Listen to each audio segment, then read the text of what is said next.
신약성경 야고보서 4장 10절에서 12절까지입니다. 같이 합독하시겠습니다. 시작. 주 앞에서 낮추라. 그리하면 주께서 너희를 높이시리라. 형제들아, 서로 비방하지 말라. 형제를 비방하는 자나 형제를 판단하는 자는 곧 율법을 비방하고 율법을 판단하는 것이라. 네가 만일 율법을 판단하면 율법의 준행자가 아니요 재판관이로다.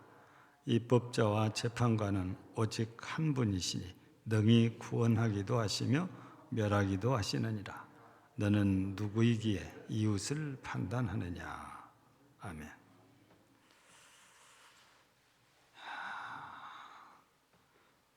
어느 나라나 여당이 있는가 하면은 야당 이렇게 존재하잖아요. 근데 일반적인지는 잘 모르겠어요.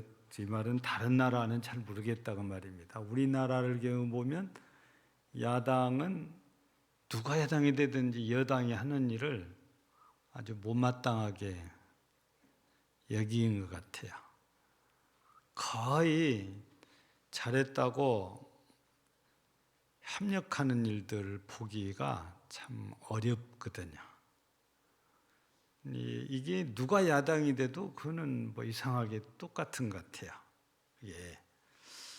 세상이 우리가 성경적으로 보면 좋은 길, 선한 길, 의로운 길로 가만히 있어 이렇게 흘러가지 않는다는 겁니다. 왜 그러냐면 우리가 본래 아담 이후에 우리의 본성이 타락을 했잖아요. 타락한 본성을 가진 사람들이 정치를 해가는데 바르게 정치할 리가 없어요. 가면 갈수록 부패한 쪽으로 갑니다. 그래서 이런 상황에서 야당이 부패한 여당이 있다면 야당이 그걸 견제하고 바르게 할 수 있도록 대안을 제시하고 견제의 역할을 잘 해주는 것이 야당의 역할이니까 이런 야당은 꼭 필요하다고 보지요. 근데 이런 야당이 아니고 대안도 없이 무조건 틀렸다, 안 된다 하고 비판만 하고 비방만 하고 이런 야당은 실은 있을 필요가 없는 거예요. 예. 근데 이런 게 세상에서 보면은 우리가 흔히 볼 수 있는 일들이잖아요. 그러면 우리 교회는 어떨까요? 교회도 야당이라는 게 필요할까요? 어떤 생각이 드세요? 교회도 야당이 필요하냐고요. 만약에 정치 집단처럼 자기들의 이익을 위해서 교회가 세워졌다면 교회도 야당이 꼭 필요합니다. 견제를 해야 되니까. 근데 교회는 그런 집단이 아니에요.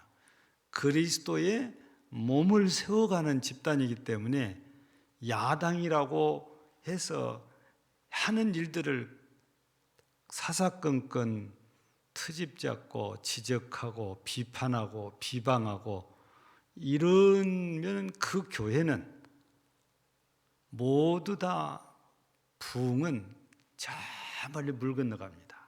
절대 부흥하지 않아요. 교회는 세상과 달라서 그리스도의 몸을 세워가기 때문에 어떻게 하면 우리가 신앙을 바로 세워갈까? 나도 그렇고 다른 성도도 그렇고 그런 대안이 나와야 되는 것이지 비판하고 비방하는 이런 세력이 나오면 그 교회는 어려운 교회가 되죠. 세상과 교회가 같지 않다고 말입니다. 세상은 이익 집단이에요. 이익을 위해서 분명히 뭔가를 해야 되는데 교회는 이익 집단이 아니고 주의 몸 된 교회를 세워가기 때문에 어떻게 하면 교회를 우리가 교회답게 세워가냐. 그래서 비판과 비방이 필요한 게 아니고 우리 신앙을 바로 세우는 방법이 무언가, 어떻게 해야 그런가, 이걸 우리가 잘 함께 찾아가야 되는 것이 교회라는 것입니다. 그런데도 불구하고 교회 안에도 요즘 말로 표현하면 안티 세력이라고 표현을 많이 하잖아요. 이게 교회 안에서 암암리 활동에서 교회가 하는 일에 대해서 사사건건 꼭 부정적인 것만 부각을 시켜서 교인들의 마음을 흩습니다.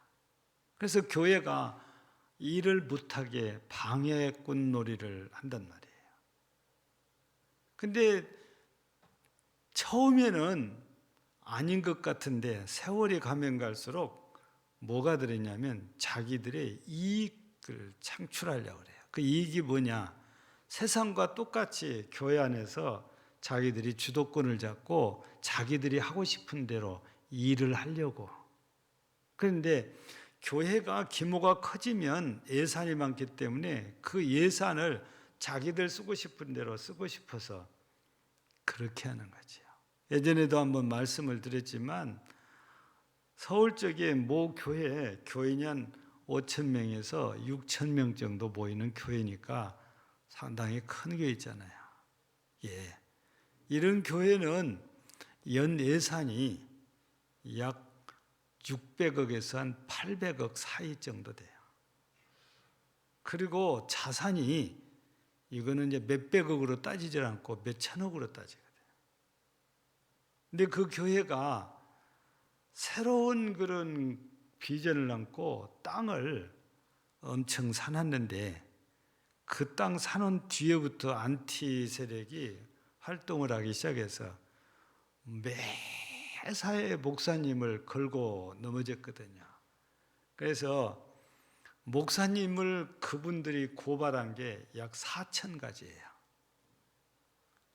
5년 동안에 회계장부를 조사를 해가지고 고발을 4,000가지를 했단 말이에요. 그래서 그 목사님이 당회장권도 내놔야 됐고 설교도 할 수가 없었고, 왜냐하면 4,000가지나 잘못했다고 고발해 놓으니까 교인들이 목사님을 신뢰하지 않잖아요.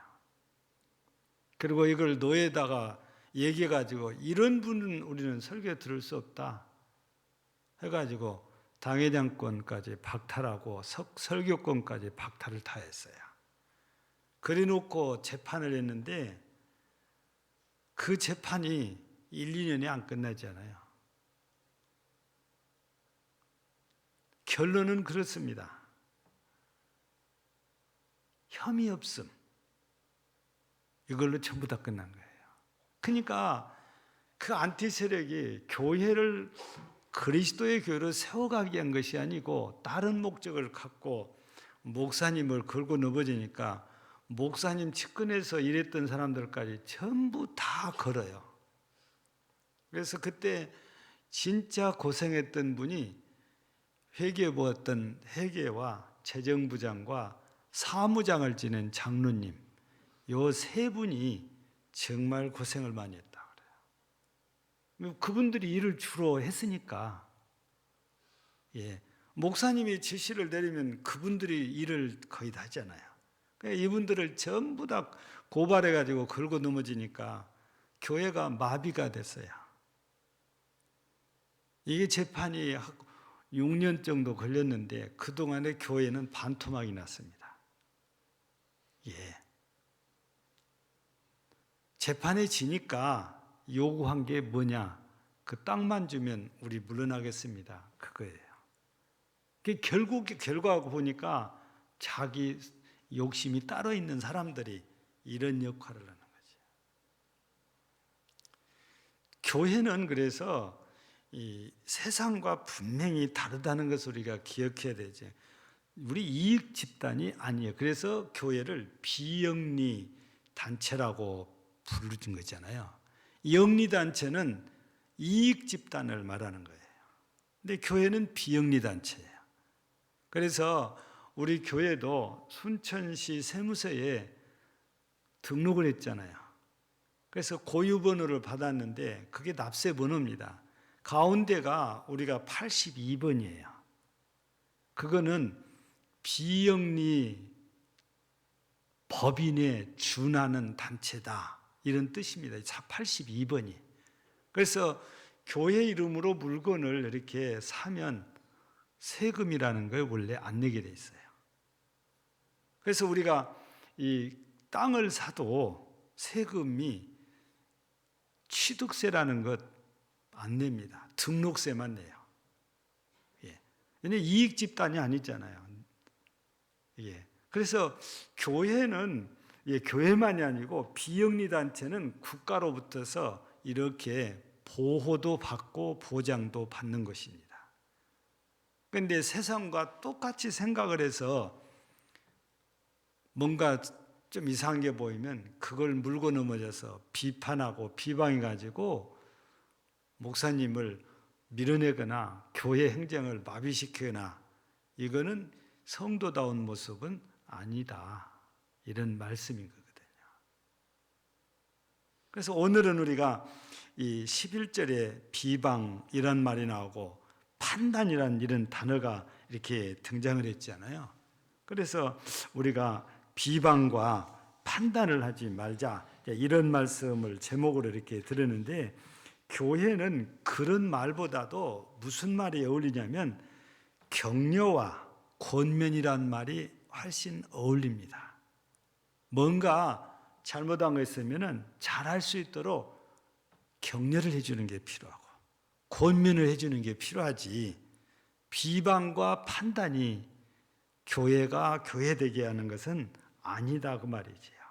그래서 우리 하나님께서는 오늘 11절에서 비방하지도 말고 판단하지도 말아라, 이런 말씀을 우리에게 주셨던 거지요. 그러면 왜 비방도 하지 말고 판단도 하지 말라 이렇게 말씀하시냐면, 첫째는 이 비방하는 사람들, 판단하는 사람들을 우리가 세상적인 관점에서 이렇게 보면은 공통점이란 게 나오거든요. 가장 우리가 쉽게 볼 수 있을 때가 언제냐면 선거 때. 왜 상대방 후보를 비방할까요? 나는 의롭고 저 사람은 나쁘다는 거예요. 그게 비방의 목적입니다. 그건 뭡니까? 교만한 모습이거든요.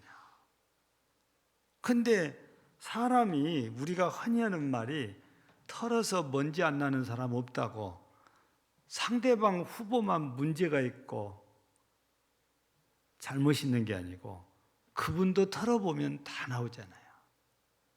그래서 선거 때 보면 진흙탕 싸움을 한다고 그래요. 서로 한쪽에서 비방해서 하면 반대쪽도 비방하잖아요.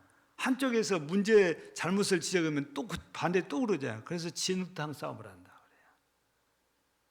그래요. 결국에 나는 좋은 사람이고 저 사람은 나쁜 사람, 나는 똑똑하고 저 사람은 미련하고, 나는 잘나고 저 사람은 못나고, 이런 논리를 가지고 판단하고 비방을 하다 보니까 서로 진흙탕 싸움을 하거든요.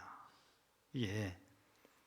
그래서 교회하고는 전혀 이런 것들이 맞지 않는 거다, 그 말입니다. 교회는 말씀드린 대로 서로를 인격적으로 존중하면서 권면과 격려를 통해서 교회가 교회로서 바르게 세워가도록 해야 되지요. 하나님 앞에서 완전한 사람이 아무도 없잖아요. 하나님 앞에서 흠이 없는 사람이 아무도 없다고 말입니다. 근데 비방하고 판단하는 사람은 나는 흠이 없다, 그 뜻이에요. 저 사람만 흠이 있고 나는 잘못이 없고 저 사람만 잘못이 있다는 겁니다. 그 자체가 하나님 앞에서는 대단히 교만한 일이고 죄악된 일이잖아요. 어떻게 하나님 앞에서 흠이 없을 수 있고 잘못이 없을 수가 있냐고 말이죠.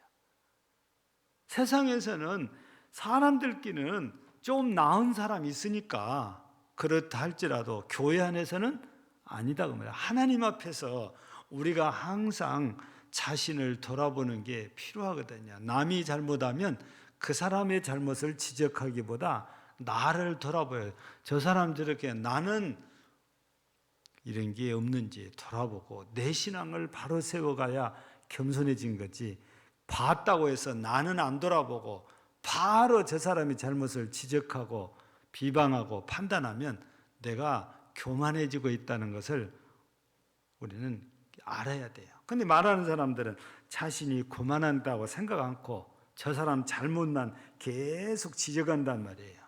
이게 다른 꿍꿍이 속 목적이 있으면은 아예 그 사람을 그걸 갖고 코너로 몰아서 오도 가도 못하게 만들어 버리거든요. 사람들은 내가 몰라도 많이 말하고 많이 말학을 들으면 그게 옳다고 생각을 해요. 하나님께서 판단해서 이거가 옳고 저 그런 건 소용없어요. 그냥 많이 들으면은 그게 옳다고 생각을 해요. 근데 우리 성도들도 예외가 아닙니다. 선거 때 국민들은 선전하는 거 듣고 판단하지 않아요. 예. 그래서 선거판에서는 돈을 많이 들여서라도 홍보를 더 많이 하려고 애를 쓰는 이유가 그런 데 다 있다고 봐야 되거든요. 또 내가 본 것이 정확하다고 장담할 수가 없어요. 우리 사람의 시각은 절대 정확하지 않아요. 내가 본 것이 전부 다도 아닙니다. 내가 못 본 것이 많고 내가 모르는 것이 많이 있는 법이잖아요. 그런데 내가 알고 있고 내가 본 것이 그게 전부 다라고 착각을 하니까 교만되이 말을 하고 비방을 하고 판단을 이렇게 하게 되거든요. 그래서 오늘 10절에서는 주 앞에서 낮추라 이렇게 말씀하신 거예요. 남이 잘못한 것을 볼 때에 자기를 돌아보고 자기를 낮추라는 것입니다. 근데 자기를 안 낮추고 말했다는 것은 반대로 교만해졌다는 것이잖아요. 우리는 성경을 통해서 오늘 야고보서도 이렇게 말씀하시지만 바로 뒤에 나오는 베드로전서에서도 하나님께서는 교만한 자는 물리치시고 겸손한 자는 은혜를 주셨다가 때가 되면 높여주신다는 겁니다. 근데 우리는 그 때를 기다리지 못하고 내가 높아지려고 그래요. 내가 높아지려고 하다 보니까 내가 그래서 하나님께로부터서 높아질 수 있는 그 기회가 있는데도 그 기회를 내 스스로가 쪽박을 다 깨버리는 거예요. 내가 높아지면 그렇게 되잖아요. 주님은 내가 낮아지면 나를 높여주시겠다고 그러잖아요. 오늘 10절에서도 그렇잖아요. 주 앞에서 낮추라 그리하면 주께서 너희를 높이시리라. 베드로를 통해서도 똑같은 얘기잖아요. 교만한 자는 물리치시고 겸손한 자에게 은혜를 베푸시나니 때가 되면 높이시리라. 남을 비방하고 판단하는 이 행위가 바로 내가 교만해지는 행위니까 하나님께서 나를 높여줄 수 있는 그 기회마저 다 스스로 깨버린 것이 되지요. 그래서 우리는 하나님께서 주신 말씀을 보고 믿고 마음에 새기고 누군가 잘못하면 내가 말을 해서 무언가 나 똑똑한 면을 드러내려고 하지 말고 조용히 겸손히 그분이 바르게 할 수 있도록 기도하는 것이 우리에게는 필요합니다. 우리가 할 수 있는 일은 그분을 위해서 기도하는 것이 절대적으로 필요하다고 말입니다. 하나님께서 그분에게 지혜를 주시면 깨닫고 바르게 하지 않겠습니까? 근데 아무리 기도를 해도 안 되면 그때는 앞서 말씀드린 대로 권면이란 걸 하고 격려란 걸 해서 깨닫게 해가지고 바르게 해야지. 저분이 하는 건 틀렸고 내가 해야 돼 맞다. 이런 논리를 하다 보면 내 스스로가 하나님 앞에서 교만해져 가지고 하나님과 적대 관계가 되니까 하나님께서 내게 주시려는 은혜들을 내가 하나도 받지 못하게 돼요. 그래서 우리는 성경적인 관점에서 교회 안에서는 절대 교만되이 세상 사람들처럼 그렇게 해서는 안 되고 우리는 겸손히 자기를 돌아보면서 기도하고 또 권면하고 또 격려하는 이런 태도, 이런 자세가 교회 안에서 보여져야 되는 거지요. 또 하나는 오늘 말씀 보니까 11절에 나와 있는 말씀이지요. 뒷부분에 율법을 판단하는 것이라서, 그러니까 율법을 비방하고 율법을 판단하게 되는데 어떤 것이 그랬다는 겁니까? 형제를 비방하고 형제를 판단하면 그것이 곧 율법을 비방하고 율법을 판단하는 것이 된다는 겁니다. 왜 그렇게 써요? 아니, 저 사람이 잘못해서 내가 저 사람 잘못했다고 그랬는데 그 율법을 비방하고 율법을 판단하는 것이 된대요. 우리 오늘 말씀 보니까 율법은 하나님이 제정하셨고 하나님이 그래서 판단하시는 것이 맞는 것이지 우리는 순종할 일만 남은 거예요. 근데 우리가 율법을 비방하고 율법을 판단한다는 것은 하나님 앞에 엄청난 교만된 모습이고 죄이거든요. 근데 오늘 성경에서는 형제를 비방하거나 형제를 판단하는 것이 율법을 비방하고 율법을 판단하는 것이다, 이렇게 하시거든요. 왜 그러냐면 우리가 하나님의 말씀을 행하지 않기 때문에 그래요. 여러분들이 다 아시는 말씀입니다.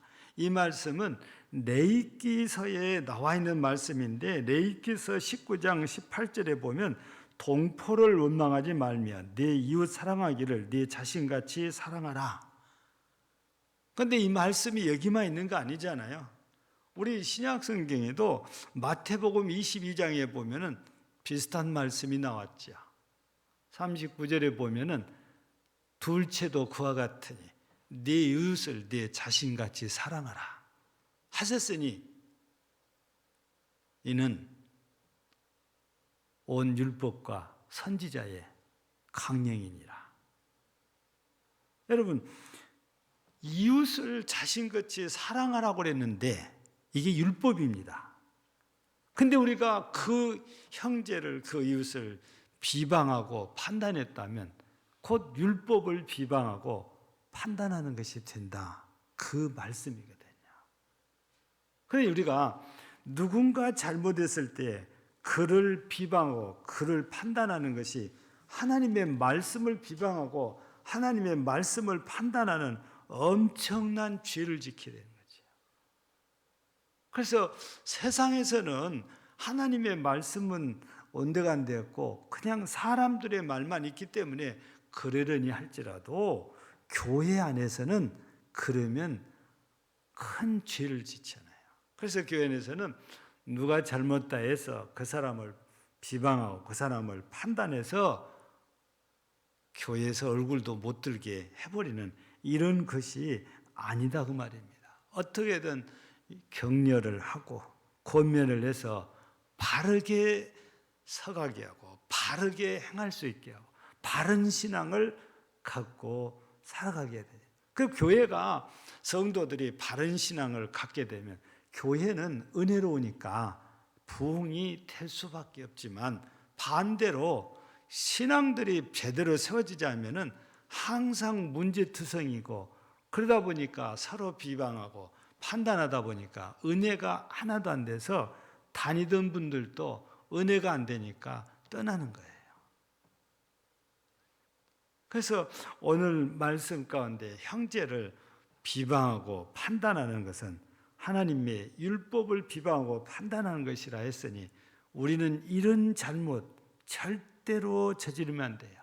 이런 잘못에 빠지면 안 되죠. 이런 데 안 빠지려면 반대로 사랑을 해야 되잖아요. 그럼 사랑하게 되면 우리가 격려하게 됩니다. 고민하게 되고 절대 정죄하거나 비방하지 않는다고 말했잖아요. 마지막 세 번째는 말씀 가운데 보니까 또 무슨 말씀이 해주냐면은 네가 만일 율법을 판단하면 율법의 준행자가 아니요 재판관이로다 하면서 12절에 입법자와 재판관은 오직 한 분이시니 능히 구원하기도 하시며 멸하기도 하시느니라.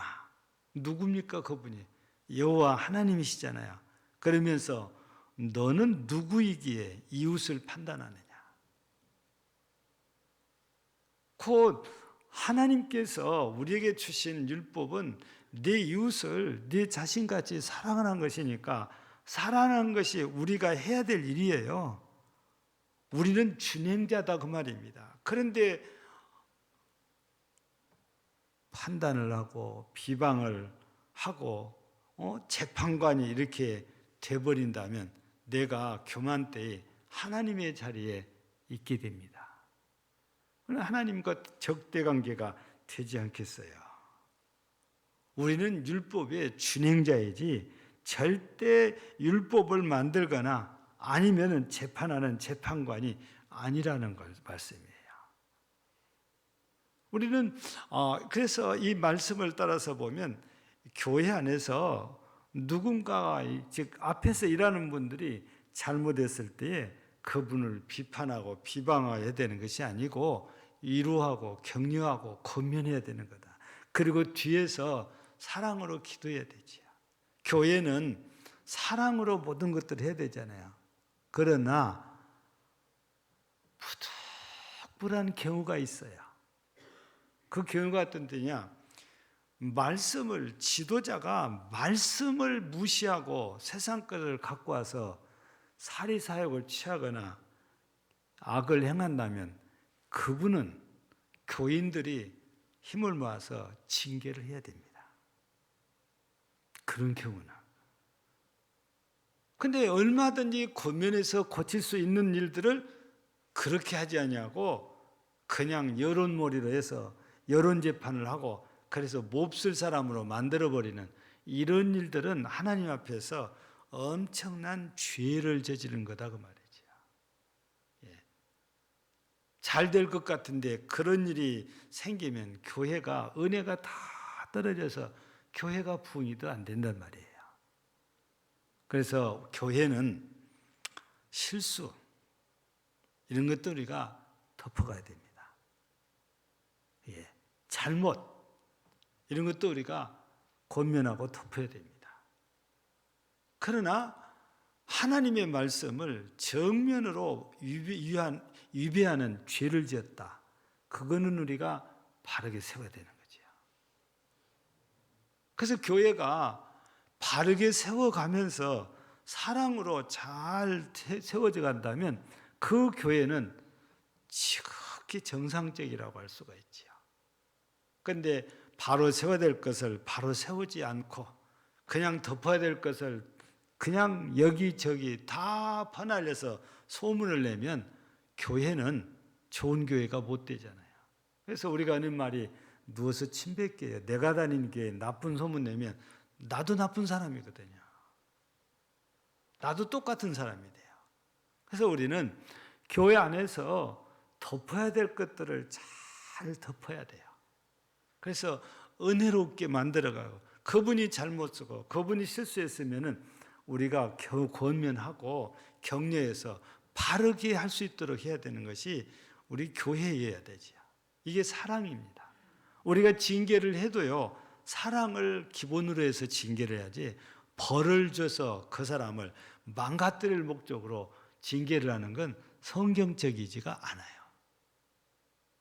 오늘 우리가 이 말씀을 보면서 우리 금당제일교회가 부흥을 꿈꾸고 이렇게 애를 쓰고 있는데 정말 우리 교회가 앞으로 계속 부흥하고 아름답게 발전해 가려면 비방하는 일은 절대 없어야 됩니다. 판단도 그건 하나님께 맡기고 안 해야 됩니다. 오직 사랑하라는 주님의 명령에 따라서 사랑해야 되고 사랑하니까 잘못한 허물이 있으면 덮어줘야 되지요.